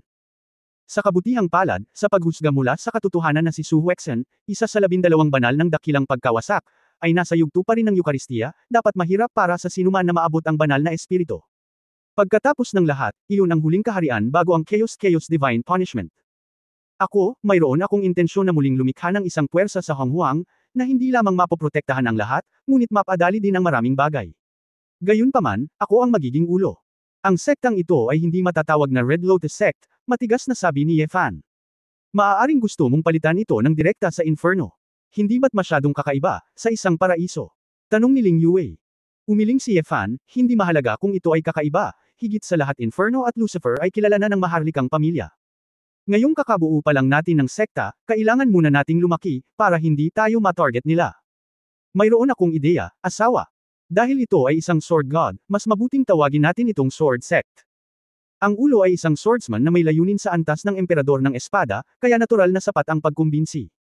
Tulad ng para sa aming logo ng sekta, maaari naming direktang gamitin ang pattern ng Hell Swordsman. Sa kasong ito, hanggat nakikita mo ang tanda, makikilala ito ng lahat. Mungkahi ni Nayen Rujiao. Maganda ang ideya ni Jiao, Divine Sword Sect. Napakalakas ng tunog nito, at tumutugma din ito sa pattern ng may hawak ng espada sa impyerno, sang-ayon ni Ning Zimo. Medyo nahihiyang ngumiti si Yefan, ito. Hindi ba, parang medyo makapal ang balat ko. Si Xiao Ziner, na nasa tabi niya, ay malamig na ngumuso, wala ka bang makapal na balat? Si Yefan ay hindi nakaimik, hindi makapagbitaw ng isang salita sa mahabang panahon. Nagtawanan at nagtawanan ang mga babae, at napakasaya ng kapaligiran. Bukod sa mga biro, alam din ni Yefan na maganda ang proposal ni Nayen Rujiao. Gayunpaman, ang pagsisimula ng isang sekta sa Dongchan Feudi ay hindi isang bagay na pinag-uusapan ito. Asawa, hindi ba sa Asgard ka lang pupunta? Kailangan ng isang bagong sekta ang pagsang-ayon ng 3 santo sa Asgard. Inamin ito ni Asgard, at ang ibang mga sekta sa pangkalahatan ay hindi magdudulot ng gulo, kung hindi, ang pangalan ay hindi tama, at ito ay Sumire sa paraiso. Ang mga patakaran. Sabi ni Nayen Rujiao. Nagtaka si Yefan, gusto mo bang aprubahan nila? Paano mo aprubahan at lalaban? Sinasabi na ang lakas ay kailangang pagtibayin ng 3 santo, ngunit hindi namin alam kung paano ito eksaktong sukatin. Umiling si Nayen Rujiao. Sinabi ni Xiao Ziner, huwag pansinin ito sa ngayon, patay na ang ninuno ni Zeshuan, akyatan muna natin ang tuktok ng bundok ng Zewoman, kung hindi, sasamantalahin ito ng ibang mga sekta, at ito ay isang kawalan. Ito ay isang mahalagang mapagkukunan para sa paglilinang. Alam ng Diyos kung magkakaroon ng ilang bihirang kayamanan, Ganoderma lucidum fairy grass. Kung mas malaki ang site, mas maraming mapagkukunan, dahil tinatawag itong Divine Sword Sect, dapat mas malaki ito, at mas mahalaga na makuha ang site. Tumingin si Yefan kay Xiao Ziner na sabik na subukan, sobrang nasa sabik, at nagmamadaling sinabi, Ziner, sa tingin mo ito ay masaya. Nakakatuwang agawin ang bundok, tama ba? Namula si Xiao Ziner, sino? Sinong nagsabi niyan? Itong babaeng ito ang iniisip mo, hindi mo alam kung ano ang mali. Hey, okay, Pumunta tayo sa The Woman para makita. Sumang-ayon si Ye Fan at tumayo. Lihim siyang natawa sa kanyang puso, kahit na makalipas ang maraming taon, hindi gaanong nagbago ang mapaglarong ugali ni Xiao Ziner. Kabanata 2089 na alam mo. Matapos iwan si Elder Keihua at ilang disipulo noong 2089. Lumipad si Ye Fan at ang mga babae patungo sa kaharian ng The Woman. Sa kalagitnaan, napagtanto ni Ye Fan na ang Red Lotus Sect, na siyang bagong panganak na Divine Sword Sect, bagamat wala pang 20 sa kanila ang magkakasama, palagi silang may mataas na katayuan sa Danciation. Ang dahilan ay sa langit na paraiso, ang bilang ng mga sekta ay hindi kritikal, ang mahalaga ay ang bilang ng mga Panginoon. Gaano man karami ang mga alagad, kung wala sila sa banal na kaharian, wala silang pinagkaiba sa mga basurang isda. Hindi nagtagal pagkatapos dumating dito si Xiao Ru, gumawa siya ng pangalan para sa kanyang sarili, at pinaurong ng Red Lotus Saint ang maraming banal na lugar. Sa makatuwid, kahit na matagal nang wala si Xiao Ru, ito ang pinakamalapit na kapitbahay ni The Woman, at ang ninuno ni Zishuan na nagnanais ng dugo ni Feng No, na dumating upang sumalakay. Siya nga pala, Ziner, mayroon ding Phoenix Clan sa panig ni Dasheng. Hindi ba kayo ni Xiao Ru alam, o ayaw lang pumunta? Tanong ni Ye Fan. Napabuntong hininga si Xiao Ziner, alam kong medyo alam ko, ngunit walang pakialam ang ninuno na si Xiao Ru sa angkan, at hindi ako lubos na nakatitiyak na kaya kong tumayo doon. At saka dito, mas maganda ang makasama ang mga kapatid ko kaysa makasama ang mga kapatid ko. Nakakaintriga ang ilang hindi pamilyar na miyembro ng clan, kaya maging kawili-wili. Hindi lang ako, alam ni Wei Wei na mayroong Shenlang clan at Ling family dito, pero wala siyang sense of belonging. Tumango si Ling Yue sa kabilang panig bilang pagsang-ayon, oo, kahit na may dugo sila ng dragon, sila ay mga kamag-anak na hindi kayang talunin ng 8 poste. Tumingin si Ye Fan kay Ling Yue at biglang may naalala, Wei Wei, nalaman mo ba mamaya na ang iyong mahiwagang katawan ay tutulong sa iyo sa iyong paglilinang? Sa prehistoric world, ang pinili na nagpakita sa sangkatauhan ang pinakamalakas. Ang pangangatawan ay ang mahiwagang katawan, may kinalaman ba ito sa iyong mahiwagang katawan? Naalala ni Ye Fan na naniniwala ang Shenlong clan on Earth na ang mysterious body ni Ling Yue ay kapakipakinabang sa paglilinang ng mga bloodline. Ngunit sila ni Ling Yue ay hindi nakarating sa huling hakbang, kaya't hindi nila naramdaman kung ano ang espesyal sa isang babae.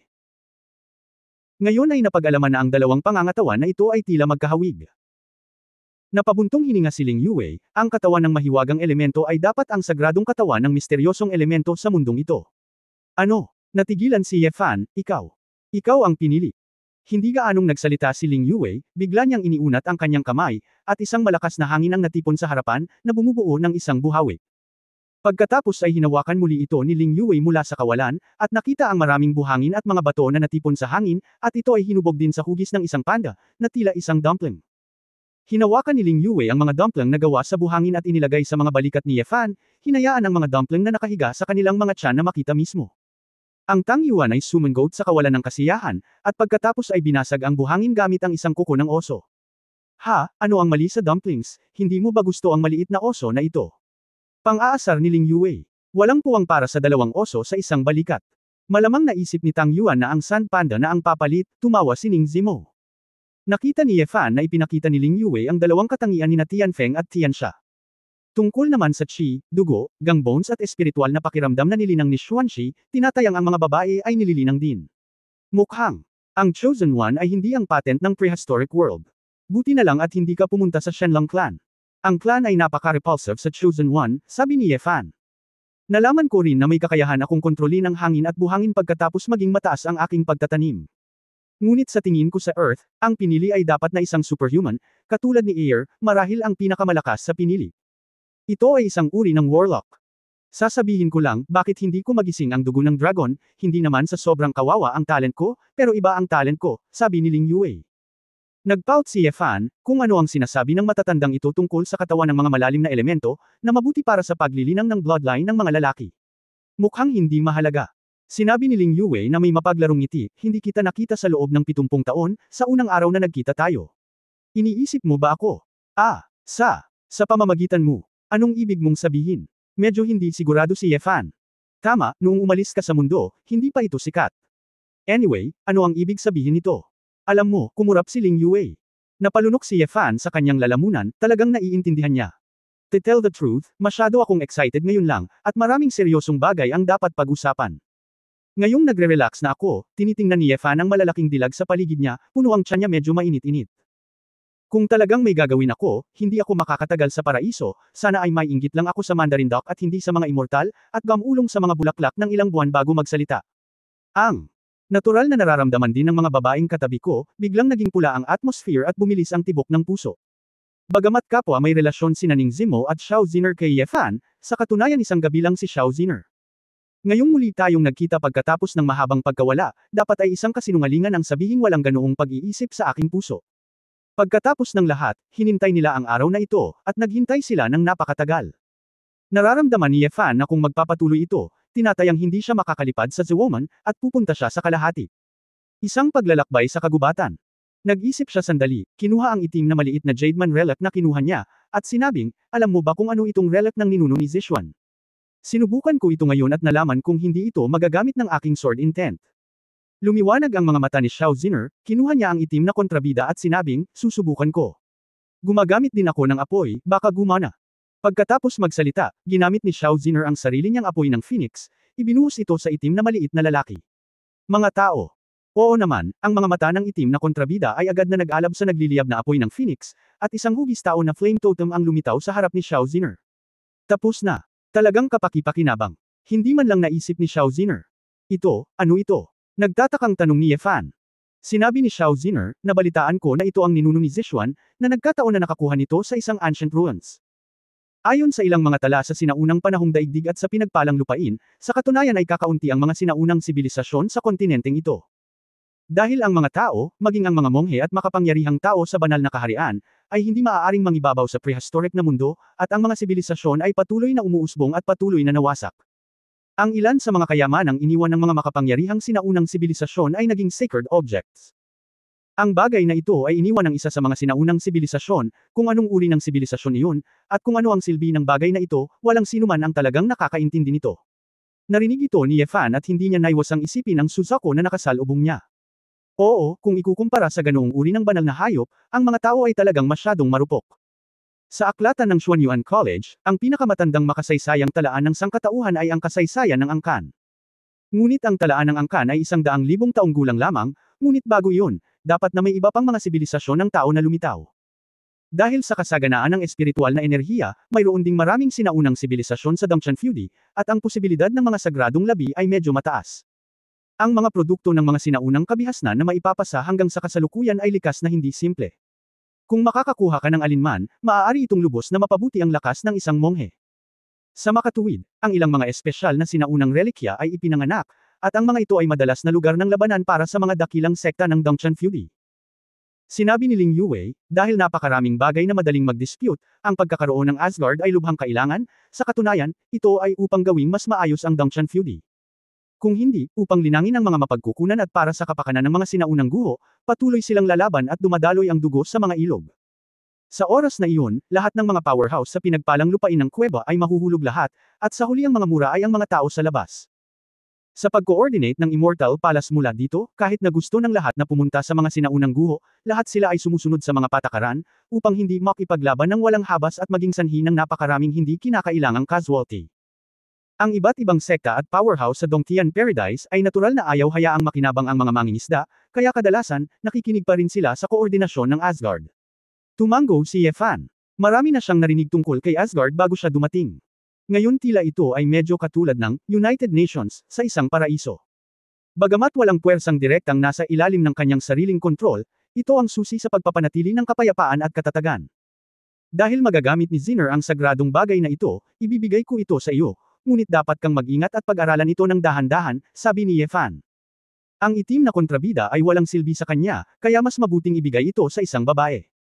Hindi magalang si Xiao Ziner, masayang hinawakan niya ito sa kanyang kamay, kung gayon ay tatanggapin ko ito, ang fengyan ko ay mas makapangyarihan kaysa sa ninuno ni Zishuan, at kapag na-research ko ang lahat ng sikreto, tiyak na magiging mas makapangyarihan ako kaysa sa kanya.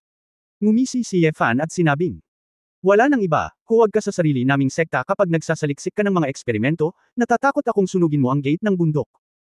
Pinandilatan ni Xiao Ziner ang lalaki, itong babaeng ito. Good mood ako, tinatamad akong mag-alala sa'yo. Sa harap ni Ye Fan at ng mga babae, sa wakas ay lumitaw ang isang sekta na may purple bilang pangunahing kulay. Si The Woman iyan, agad na sabi ni Nayen Rujiao nang makita niya ang malalaking karakter na nakasulat sa gate ng bundok. Medyo kakaiba si Yefan, napakaraming tao sa The Woman. Nalaman ng lahat na may daan-daang tao ang pumapasok at umaalis sa gusali. Hindi sila mula sa Zhuo clan, sila ay mula sa Dankyong faction. Inilabas ako ng matandang ninuno na si Xiao Ru, at nakakita ako ng ilang tao mula sa Dankyong faction. Iyan ang uri ng mga damit. Sabi ni Xiao Ziner. Nagulat si Ling Yue, alam ba nila na patay na si Zizuan at pumunta muna dito para kunin ang site. Kabanata 2090. 2090. Ang The Woman ang pinakamalapit na sekta sa ating Red Divine Sword Sect. Kapag ang bahagi ng pinagpalang lupain na ito ay kinuha ng pangkat ng Dankyong, ito ay magiging labis na banta sa atin. Sabi ni Ning Zimo na nakakunot ang noo. Ang isang sekta ay hindi maaaring itayo kahit saan, at ang isang lugar kung saan ang isang sekta ay karaniwang isang pinagpalang lugar kung saan ang aura ay sapat na malakas, at ang iba't ibang mga mapagkukunan ay medyo sapat sa sarili. Kung hindi, sa ilang lugar kung saan medyo kakaunti ang mga mapagkukunan, kung ang isang sekta ay naitatag, mas mahusay na pumunta sa ibang mga lugar upang linangin, at ang sekta na ito ay magiging walang kabuluhan. Huwag masyadong mag-isip, bumaba ka lang at tingnan mo, sabi ni Yefan. Siya ay nakahanda sa pag-iisip na magtatag ng isang bagong martial art, at hindi ito magiging maayos na paglalayag. Kaagad, si Yefan at ang mga babae ay direktang dumaong sa plaza sa harap ng pangunahing bulwagan ng The Woman. Ang mga tao mula sa paksayo ng Dankyong ay natural na napansin na ang mga tagalabas ay bumaba, at sila ay nagmula sa lahat ng dako. Halos 100 cultivator ang nagtipon sa paligid, kasama sa kanila ang ilan ay nasa Heavenly Realm, at ang malaking bilang sa kanila ay nasa Spirit-Shaping Realm. Sino ang lumabag sa lugar ng aking Dankyong sect? Isang lalaking nakasuot ng kulay abong balabal na may mahabang buhok na nakasuklay sa likod ng kanyang ulo, may hawak na isang natitiklop na fan ng mga landscape scroll, na may isang medyo mayabang na iskolar na may puting mukha sa pagitan ng kanyang mga kilay, umalis. Lumabas ka. Ngunit hindi nagtagal, nakilala ng lalaki si Xiao Ziner, Phoenix Girl. Taga Red Lotus Sect ka ba? Sumulyap si Yefan kay Xiao Ziner, ngunit hindi niya inaasahan na sikat na pala ang babaeng ito sa Danciation. Kailan naging teritoryo ng paksayon mong Dankyong ang lugar na ito? Hindi nasisiyahang tanong ni Xiao Ziner. Binuksan ng lalaki ang folding fan at buong pagmamalaking sinabi, ako ang pangatlong disipulo ng Holy Dan Sect. Ang mga ninuno ni Nazimi at Zishuan ay namatay, at ipinadala kami ng master para tanggapin ang pinagpalang lupain ito. First come, first served, gusto mo pa bang sumama sa amin? Kaming pangkat ng Dankyong ay hindi makayanin. Ang ninuno ba ni Zishuan ang unang pumatay kay Yahweh? Bakit dapat pag-aari mo ang pinagpalang lupain ito? Umirap si Xiao Ziner. Bakit, ikaw ba ang pumatay? Kayong mga babaeng magsasaka mula sa Red Lotus Sect, simula nang umalis ang Lady Red Lotus, hindi ka man lang ng ahas na lumabas. Pagpunta dito ngayon, hindi ba ito ay sleepwalking? Bilasan mo at gumising ka, nakangiting sabi ni Zinyi. Nagtawanan at tumuro ang mga nakapaligid na disipulo ng sekta ng Dankyong, at kusang lumitaw ang pakiramdam ng pagiging superior. Bilang pinakamalaking sekta sa Danciation, ang Dankyong Sect ay natural na may pinakamaraming kaalaman. Bagamat hindi tiyak kung sino ang pumatay kay Zizuan, hindi ko inaasahan na ito ay mula sa Red Lotus Sect. Pagkatapos ng lahat, walang ibang kapangyarihan ng Saint Realm sa Red Lotus Sect maliban kay Xiao Ru. Bagamat iniimbestigahan pa ang usapin, posibleng manguna sa pangangamkam ng teritoryo. Pagkatapos nilang matanggap ang utos, pumunta sila rito upang bilangin ang mga materyales ng The Woman, pinaplano kung paano gamitin ang bagong pinagpalang lupain. Isinasaalang-alang ng paksayon ng Dankyong ang alchemy bilang pangunahing hangarin nito, at natural na ang mas pinagpalang mga lugar na gumagawa ng mga panggamot na materyales, mas mabuti. Pagkatapos magsalita, hindi nagalit si Xiao Ziner, kahit na si Zinyi ay isang makapangyarihang Heavenly Emperor, hindi siya natakot. Umaasa sa sekta ng guro upang ipakita ang iyong kapangyarihan dito, anong klaseng bagay ka? Ngumisi si Zinyi. Anyway, may teacher sect ako, at 20 taon ka nang pinabayaan ng Red Lotus Saints mo. So ano, kaya pa kitang alagaan? Hindi kakayanin ng mga babae na hinahamak ng ganito. Isang masa ng apoy ng Phoenix ang namuumula sa kamay ni Xiao Ziner, at lalaban na sana siya. Pero, nang magsisimula na siya, hinayla siya ni Yefan sa gilid. Hoy, Ziner, sandali lang, sabi ni Yefan. Bakit mo ako hinahawakan? Papatayin ko tong mayabang na to. Galit na sabi ni Xiao Ziner. Bahagyang tinapik ni Yefan ang simpleng kamay ng babae, wala akong nagawa para sa iyo sa loob ng ilang dekada. Ngayong nandito na ako, paano ko ipaparamdam sa iyo na muli kang mali? Kailan? Narinig ito ni Xiao Ziner at ng iba pang 3 babae, na puno ng tamis ang kanilang mga puso. Kung gayon, mabuti, turuan mo siya ng magandang leksyon para sa akin. Kinunot ni Xiao Ziner ang kanyang kamay, at isang bakas ng hiya ang sumilay sa kanyang mga mata. Nakangiting tumanggo si Yefan. Nang lumingon siya kay Zinyi at sa iba pang mga disipulo ng pangkat ng Dan Qiyong, naging malamig ang kanyang ekspresyon. Maliban sa isang ito na nagngangalang Xinyi, na kailangang mamatay dito ngayon, ang iba ay bibigyan ka ng pagkakataong makabalik ng buhay at iulat ang balita. Sabihin mo lang muna kay Yahweh. Sword God, ang pinuno ng Divine Sword Sect, pumunta ka at makipag-usap sa kanya. Ang isang grupo ng mga disipulo mula sa paksayo ng Dangkyong ay nasa isang ulap, nagtatawanan sa buong lugar. Ang pinuno ng Divine Sword Sect, ang Sword God, siya ba ay nagsasalita tungkol sa kanyang sarili? Anong kalokohan ang pinagsasabi niya? Saan ba nagpunta ang batang ito? Galing. Siya. Ngumisi, Sword God of Shenjanzong. Hindi maliit ang tono. Haha. Ang diwata ng Taebak ng alak, si King Arthur ng Odin Empire, at ang Lord of the Demon God Kingdom na si Wu Yehaoyu ay hindi nang ahas na tawagan ang kanilang sarili. Ang Diyos ng Espada. Hindi mo ba dapat isipin, mas malakas ka kaysa sa tatlong kinikilalang Sword Saints? Hindi nag-abala si Yefan na magsalita ng walang kaparirikon nang makita niyang ayaw umalis ng mga taong ito. Dobleng pagkakawatak-watik. Pagkawatak-watik ng layunin ng espada. Sa isang iglap, ang buong katawan ni Yefan ay sumabog na may gininto ang apoy, at isang walang kapantay na sword intent caution ang bumalot sa buong tuktok ng bundok ng Zewoman. Sa pamamagitan ng isang kumpas ng kanyang kamay, 10,000 lumilipad na mga espada ang nakasabit sa langit, parang 10,000 malamig na bituin. Ang mga disipulo ng paksayo ng Dangkyong na ngayon pa lang ay tinatawanan siya ay kinilabutan. Tila maraming karayom ang tumutusok sa kanilang balat sa hangin, at isang hindi nakikitang malaking kamay ang maaaring dumurog sa kanilang mga puso anumang oras. Nangyari ang lahat ng hindi inaasahan. Ang hininga ng kamatayan ay ginawa silang lahat sa abo. Baka ito ay isang emperor level na sword intent. Nabaluktot ang ekspresyon ni Xinyi, na puno ng hindi paniniwala ang kanyang mga mata. Baka kaya mo pinatay ang ninuno ni Zishuan. Sa wakas, nag-react si Xinyi at ang iba pang miyembro ng Dangkyong faction sa sandaling ito. Talagang wala silang nakitang espesyal tungkol kay Yefan, dahil nakatayo si Yefan sa gitna ng ilang magagandang dilag, at hindi siya masyadong nakikita. Bilang karagdagan, itinago ng Hidden Dragon Art ang lahat ng kanyang cultivation base, na ginagawa itong mas karaniwan. Ang mga Holy Realm powerhouses na nakita nila, kahit hindi pambihira, out of the ordinary din sila. Sa sandaling lumitaw sila, makikita nila ang isang uri ng mataas na antas ng ugali. Paano sila magiging ordinaryo? Hindi ito ang intensyon ni Yefan. Kahit na hindi niya gamitin ang Dragon's Token Art, maglilinang lang siya ng tableta, na talagang hindi mahalata. Salute muna, tapos mga sundalo, bigyan mo ng pagkakataon na pumunta, kung ayaw mo, hindi mo ako masisisi. Sabi ni Yefan, gumalaw ang kanyang isip, at si Feijian ay gumawa ng hindi mabilang na mga sipol, na nahulog mula sa langit. Ang collapsing Heaven Sword Rain ay parang bulalakaw na lumilipad pababa, bumaril patungo sa lupa ng makapal. Maliban sa ilang mga disipulo ng paksayo ng Dangkyong na nasa itaas ng kaharian ng mga hari sa langit, ang mga hindi sapat na paglilinang ay hindi makakapigil sa gayong mapangwasak na dagok. Sa isang kisap mata, ang tanging mga disipulo ni Dan Kyong na maaaring tumayo sa bundok ay si Xinyi at ang iba pa. Tumakbo ka. Bumalik ka at tanungin mo si Master. Kahit na si Xinyi ay may lakas ng Heavenly Emperor, hindi man lang siya nagkaroon ng lakas ng loob na lumaban sa harap ng Emperor-level sword intent. Ang ganitong uri ng layunin ng espada, na naririnig lamang sa mga alingaw-ngaw, ay talagang lumitaw sa harap niya, at ito ay mas nakakatakot kaysa sa narinig niya. Ito ay isang pakiramdam ng pang-aapi na ibinibigay mula sa puso, isang pagkabigla na ginagawang kailangan ng mga tao na sumuko.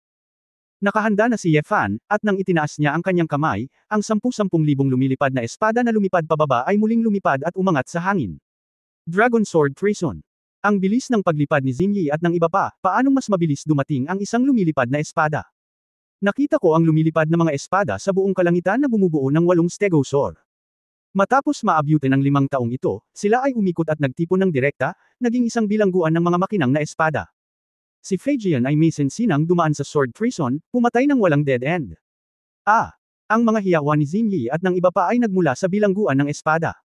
Sa isang hininga, ang tunay na panggigipit ng iilang taong ito ay ganap na nawala, at kahit ang bangkay ay hindi naiwan. Bago at pagkatapos, wala pang kalahating minuto, daan-daang mga disipulo ni Dan Kyong ang nawala sa Zewoman. Nang makita ng 4 na babae ang eksenang nasa harapan nila, hindi nila maiwasang hindi makapagsalita. Kung si Yefan ay hindi nila syota, natatakot akong lahat sila ay manginig. Nang may sasabihin pa sana ang mga babae, biglang umilo si Yefan at pumasok. Sa isang malaking bulwagan. Pagtatapos ng kabanatang ito. For more updates, click on the notification.